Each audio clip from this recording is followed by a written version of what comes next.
everybody, I'm Tom Vassell. I'm Camilla. I'm Zee Garcia. Hello. And today we're taking a look at Wyrmspan, which is a sequel of sorts to Wingspan. Spiritual successor. Oh. Yeah.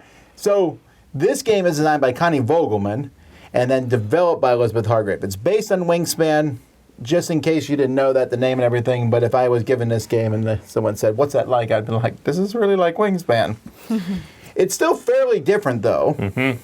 I mean, no, you know what? Let's show you how to play, and we'll come back to that because, well, that's what the game is. It's about dragons also. Dragons. Oh. In this game, each player has their own player board, and this is a board in which you'll be placing dragons. The game is going to take place over 4 rounds. And so players are going to, each round of the game, you'll be taking turns, and then you're going to look at these randomly placed tokens here and see who has the most of these things, and that person's going to get extra victory points for first, second, third, or if you don't have anything at all, you get 0 points. And then the game will end. In between rounds, and this is what's going to matter, players are going to be getting these silver coins, and these coins are what you're going to be using to take actions. So starting with the first player each round and going around clockwise, players will take an action. You have 3 different actions that you can take: an excavate, entice, or explore. To take an excavate action, you simply will pay a coin here. To take an entice, you'll pay a coin here. To take an explore, you're going to pick which cave to go, and you'll pay a coin here, plus some eggs, depending on, if it's a second or third time around that you have done it. Over the course of the game, players are going to get eggs. Eggs are a resource in this game. You can store 2 of them here. But as players get different dragons, dragons have an egg capacity, and you can store eggs on those dragons also. So let's talk about the different actions. Excavate. You need to have caves for you to bring dragons in. Now, each player already has 3 caves that are dug here, but you'll be able to get more caves. There is another board over to the side where you'll be drawing caves and or dragons, but you'll have a hand of cave cards, and so when you excavate, you simply are going to play one of your cave cards onto one of the spots here on the board. Now, the last 2 columns will cost you extra eggs to excavate to those spots, but when you put it here, they will have a spot on them that shows you what you get immediately. So this one gives me 2 of the different resources in the game: gold and milk. There's gold, milk, meat, and amethyst crystals besides the eggs. But now that I put this here, I can now put a dragon on top of this spot. Another action is entice. This is how you get your dragons out. So whenever you play a dragon, so we'll take a look at this dragon here. This is a scaly rock dragon. He's going to be worth 4 points at the end of the game. He's large. It's just a characteristic he has. He also is helpful. On the side here, you'll see 3 colors. The only one that's showing is yellow, which means he can only go in the Golden Grotto. The Crimson Cavern or Amethyst Abyss. Different dragons can go in different spots. Some can go in all of them. And here it shows the resource I need to pay to place him. So, for example, pay 3 gold, and I place him. I'll place him here in the first spot. I can do that because there's a cave there, and he always goes in the leftmost empty spot. Later on, if I want to put out this magnificent amethyst, however you pronounce it, I would place it here like this. Now, when you place these dragons, you have to pay the cost on them. Sometimes they have an immediate effect, like this one here says, excavate 1 space for free. That has amethyst from the supply. So you're going to be able to do various things sometimes. This one here shows a flag, and this gives you endgame victory points. The third action is exploring. So I already mentioned you'll pay a coin on the spot, on the row that you want to explore. And then you'll take your explorer and you just simply move them through that spot. So here this says gain 1 of the 4 resources: meat, gold, milk, or crystal. Then I go to the next spot. If this shows an explorer, I kind of do what it says. That gives me a gold. This gives me a guild point. We'll talk about that in a moment. This lets me lay an egg on any orthogonal adjacent dragon. I'll put one down here. This one gives me another resource. This one gives me a crystal, and I can cache it there if I want to, which means I can put it there, will be worth 1 point at the end of the game, or I can take it and keep it and use it. This one here lets me lay an egg on somewhere. I could put it down in my storage if there was open spots, or on another dragon. But then you'll notice this here is a stop sign. So that means I can't go any farther. That's a pretty good run though, and I might want to do it multiple times, but each time it will cost me more eggs.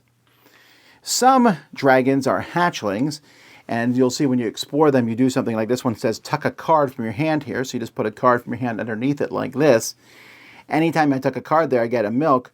When I tuck a third card there, I also excavate a space for free with a cave card from my hand. So as hatchlings get better at the more that you have them, but again, you need to explore to have these things happen. So each player is going to be taking actions, excavate, entice, explore, going around until you pass. You can save some coins for the future turn if you want to. Once everyone has passed, we'll go to the round and see who has, for example, the end of this round, the most cached resource on your player mat. And then whoever has the most will get a certain number of points depending on the round. Each player is going to have a piece here on the guild, the Dragon Guild. And as the game progresses, you are going to be getting guild points to move this token. And every time you move it, you get whatever it says. So you get an egg, meat, a dragon card, a cave card, a crystal, so on and so forth. When you land on this spot, you get to put a marker, or on this spot on here.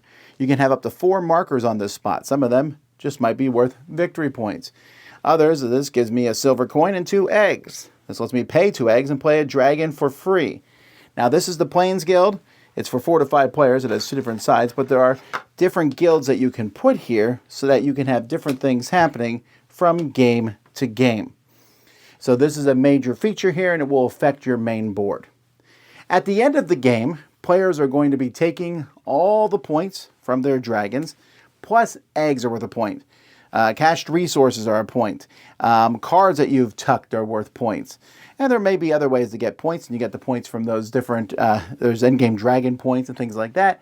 And whoever has the most points is the winner of the game.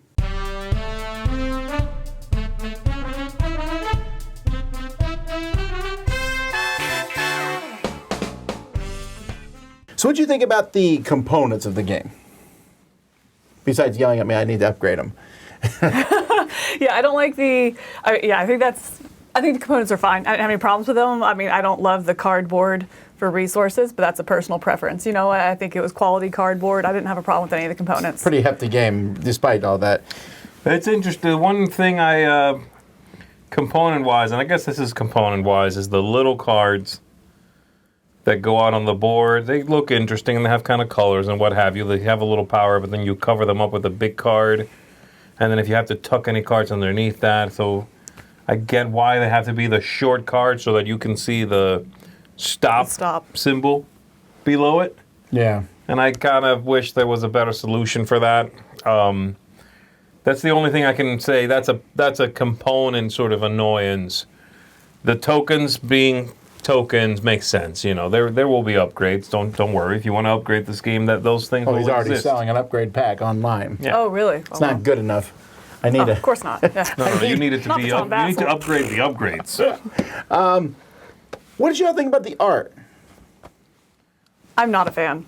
I really like watercolor in general, and so I like the general idea of it. Like, I think the board is gorgeous, your player board. But the dragons, I'm not a fan of the dragons at all. It's not my style. I just literally a few minutes ago saw an article on BGG, and I clicked through to it, and I looked at the art, a write-up from the artist that shows a bunch of illustrations of the dragons, of the research that went to the game. So I will start by saying I am beyond impressed with how much went into making the art. And the illustrations, again, in a bubble, I think look really good. Like some of those dragon paintings, those watercolors I just saw were amazing. Having said that, I don't like the art in this game. It doesn't translate well, maybe? I don't know what it is. I just don't like the way that this game looks. I'm not saying I don't like the artwork. You know what I mean? Those are different things. I don't think the wispy, ethereal dragons thing works well in this setting about digging caves and trying to lure dragons to move into your caverns. I don't know what it is. It feels too wispy. It feels too, again, intangible. I feel like I'm opposite. I feel like that's what I like about it. I like that it's not like, the diggy, it's not as grimy and generic fantasy as you would expect. I like this alternate view on it. Some of the dragons I just don't like. I just don't like some of them. But I think it's really interesting when you said the research she did and the amount of time put into it. That's cool, but it's just not of my taste. And also I feel like the dragons are not as prominent as I would want. You know, like there's some cards where it's a tiny bit of artwork for a lot of cards, which kind of goes into another one of my gripes with it is there's just little graphic designs that kind of just irk at me. Like the eggs. If you lay eggs on a card, you put it in the middle, you have 3 eggs on there, you completely cover up all the art. You know, whereas it could have been like little egg symbols down the side that you're actually filling up. If you put it over the symbols, then you can't tell me eggs can go there. So there's just like little graphic design things like that in the actual cards and components that just drive me nuts. I love the art on the cave cards. I think it looks fantastic. I agree with you 100% on the dragons. I think if you gave me a big picture of these on my wall, I'd be like, yeah. I like it. I'm telling you, they're gorgeous. I saw some of those images, and Maybe it's because they're shrunk down. Maybe that's what it is. There's something lost in translation there, and I can't put my finger on what it is. How do you feel about the cave cards being different colors that don't correspond to anything? That doesn't bother me. It doesn't matter, so it's not as big of an issue. I know I'm going to have to explain that to some people every time. Yeah. I do think that perhaps they could have saved some money and put money in other aspects of the game by not giving me a book on the background of each dragon. I agree. That's also, I mean, I think they did this because of, where is the book? It's this one here. This is a fairly thick book. It's 32 pages, and it doesn't really give me that much information. Almost everything it shows in here, it shows a picture of the dragon, tells you all this stuff. All that's on the card. Yes. And then it gives a small paragraph of fairly... Basically about that dragon as though... But very clinical. It's not like it's exciting. Very clinical, like, yeah, but it's also like, this is not real. We know this, right? It is... There's something particularly dorky about it, and I find it honestly kind of off-putting. I understand that... This makes me think of, like, nerdy people in the basement in, like, in the late 80s. And I'm like... Are you talking down to nerdy people? This seems like such a weird thing to put in here. I find it lame and dorky. I just think it's kind of dorky. This does not come across like inclusivity or being like, oh, see, dragon facts. No, it just seems kind of like goofy and wasteful, even, like you're saying. Yeah. I disagree on that. I don't care about I'm a nerd. I'll read this stuff. I don't care. It's just not that interesting. Like, that's my point. This is not interesting. Who's this for? Like this one. Frugivorous grazers are named for their diet, which largely consists of dragonberries and starfruit. Okay. What does that mean? Yeah. It's like a made-up... not an RPG. fact. I don't need that. Like, I would rather be like, one of these killed King Henry, the other... You know, something like, it's either fantasy or it's real. This is like pretending it's real. Yeah, I think that's it. Maybe that's what it's trying it to is. ground Maybe that's fantasy and reality. Maybe pretending is real is what feels like pandering to me. Yeah. I don't want... So far, this has been... I don't want this to be negative. Well, we're getting all of this stuff out of the way because we're going to talk about mechanisms and other things. For mechanisms of the game, I love everything about this game. I really do. I find it to be very fun because one of my favorite things to do in a game is to run engines. To make an engine. And a lot of games let you make an engine and you might get to run it 1 or 2 times. And this one, you can run it multiple times. It makes you pay to do that. But as time goes by, you can do it. I mean, you have, 4 rounds of the game, and you could run every line once very easily. You know, yes, right. You're doing it a lot, and it's like, ooh, yes, got something good, got this. I don't know, there's just something about that feels like you're getting lots of stuff. There's a lot of interesting mechanisms here at play. I love the cavern thing, opening the space for the bird I almost said, for the dragon to go into. That's a great mechanism. I love the run, del thing, moving ahead and getting bonuses, and when you get to the bottom, you get to the top, you plug in a cube and bam, bonus. Or victory points or something. Love that mechanism. Brand new. They took away the way in which food worked from Wyrmspan, and I think that's the weakest part of Wyrmspan. I do. I think it's the most random. I think it's the weakest part. You're gathering, rolling the dice and getting, and they're all the same, so I get to re-roll. It's fine, but this does away with that very cleanly. running your people through the caverns. Everything in here mechanically, I do think is, if not at least as good, better than Wyrmspan. I like how there's different ways to do what you want to as well. You know, if you're short on resources, maybe you're, like you were saying, you're going to run a track, or maybe you're going to play a dragon that has an instant effect that lets you go up that guild track to get that resource you're missing. And if you don't need to do either of those, maybe you're looking at those round scores, you know, and planning how am I going to maximize my scoring this round and also for next round, you know. Yeah. So there's this good strategy, I think, long term in it, as you're tactically playing through the different mechanisms. But then you're also planning ahead for the whole game, and I really like that mix of tactics versus strategy. There's just a little bit of both in it. Yeah, I mean, there's no way for us to talk about this game without mentioning Wyrmspan, but and this is very ironic, I suppose, coming from this channel, but the best change from Wyrmspan to Wyrmspan was removing the dice tower. Says the dice tower. But really, I'm not kidding. I don't have a problem with Wyrmspan. I like Wyrmspan a lot. It's one of my favorite games. It's fun. It's just that after I played this one, I'm like, you're right. I don't miss rolling a dice and saying, oh, I didn't roll any of the resources are on the cards I have. Here, I know exactly what I can get as the resources, or going around the rondel. I felt more freedom in this game, and you're going to build a nice big tableau. I play games of Wyrmspan sometimes where the tableaus aren't as big as I'd like them to be, and it feels like, oh, I didn't do as well as I could. This, you can fill them all if you really push for it. Right. Mm-hmm. So, when it comes down to it, for me, I like I said, I love the choices. I love how fast this game plays. I like the options. You mentioned the rondel. I love the rondel. I love that you can also change it. It's different from game to game. Yes. I find that stuff to be fascinating and fun. I'm giving this an 8.5. Could go higher, actually. Like I'm just hovering short of an 9. That's how much I like it. I would never want to play Wyrmspan if this exists. But that's not a dig on Wyrmspan. I've taught so many people in my life Wyrmspan, and I think that there's a lot of people who, if they are like, oh, you want to play a game? I'll bring Wyrmspan because I know they like birds, or I know that they would prefer something more grounded in reality. Because for some people, a cover like this with a dragon is going to turn you off. They're like, I don't want to play a game about dragons. But it's just like some people, that's the way they feel about birds, you know. So I'll pick the other one based on theme, and it is slightly easier, although I don't think it's that much easier. There's more meat in Wyrmspan, but I don't think it's that much more complex to teach, frankly, than the other game. I don't know. I have a hard time explaining that or justifying that because I know how to play Wingspan. Wingspan. You know what I mean?